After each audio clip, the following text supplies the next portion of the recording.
Hey everybody, welcome back to my video blog. Thank you so much for tuning in. On today's video, we're going to be talking about the 8 things that parents say they wish they would have paid more attention to before they bought a house. Stay tuned, this one's good.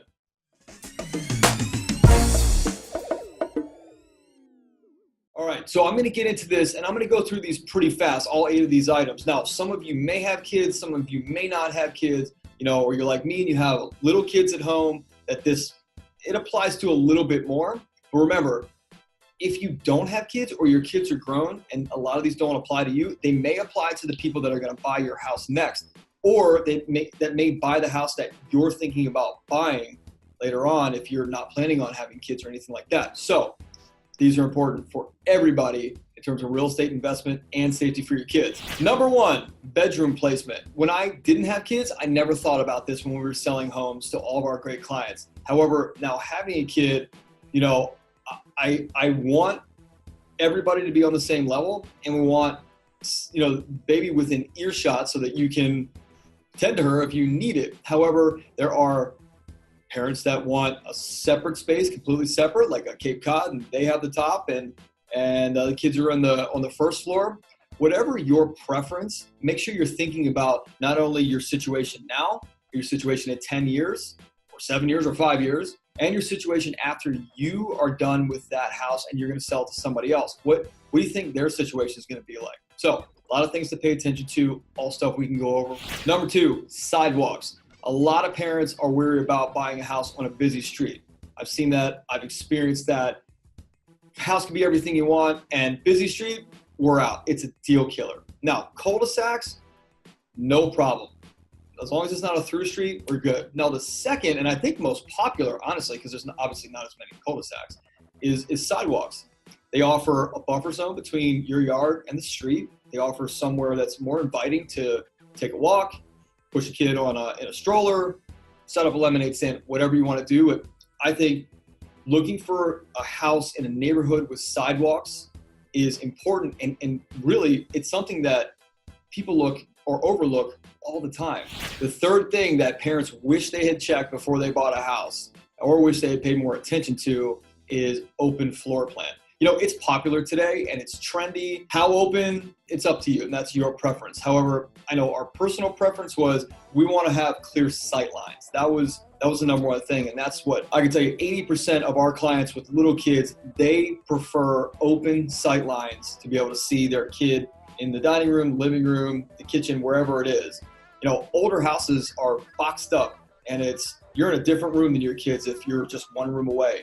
So more modern houses, a lot of younger parents and parents of younger children are looking for more open floor plans. So the 4th one, easy sight lines in the backyard. I'm not going to go into too much detail, but if your backyard is a sheer hill, probably not the best for little kids and or your future buyer.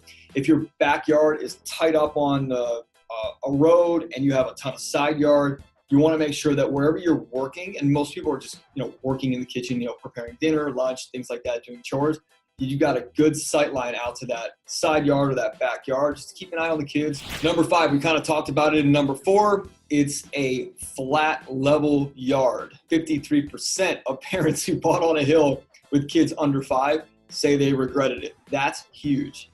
So remember, if you regret it, your buyer is going to regret it. And obviously, we want to help you into a home that's going to be the place that you stay and you make memories and create amazing experiences together.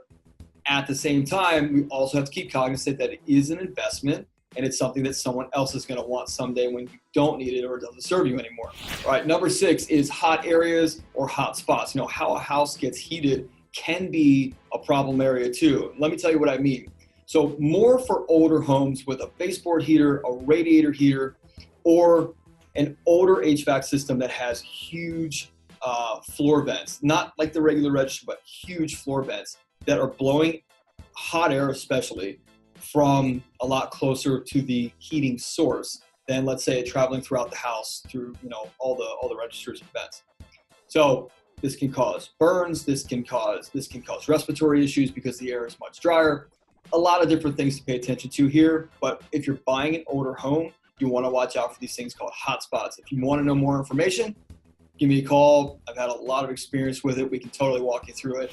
Okay, number 7. So amenities within walking distance were one of the biggest things that attracted us to the neighborhood where we bought a house. And obviously we're a younger family with a younger kid. So I liked it because there's a school up the street that has playgrounds, baseball fields, football fields, soccer fields, and all kinds of cool stuff to do. Now, obviously, if you're living in a little bit more suburban or rural area, those are the type of things you're going to be able to walk to. But if you're living in a more urban area or more dense area, grocery store, bar, restaurants, things that you're into, pay attention to those things too. Lastly, number 8, neighbors.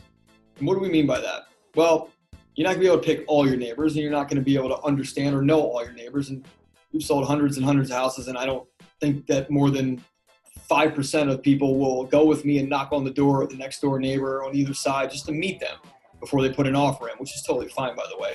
Talking about the stuff that none of us want to talk about, sex offenders, drug dealers, things like that. So it is your responsibility, not your agent's responsibility, to let you know about crime stats, school stats, and sex offender stats. And you can find that stuff very, very easily online. So if you like a specific neighborhood, go on and look at that stuff. So that's that. All 8 things that parents wish they would have paid more attention to before they bought a house. Hope you love it. If you do, send it out to all your family and friends on social media, email it out. If you want me to shoot a topic that you're wondering about, we've got a huge library on YouTube so far. I think we've got over 100 videos. Let me know. I'd be happy to reach out. Call, text, email, private message. As always, I'm so appreciative of every one of you that watches the videos, shares the videos, reaches out to us, sends us referrals. We're so, so appreciative. So thank you for watching. We'll see you on the next one.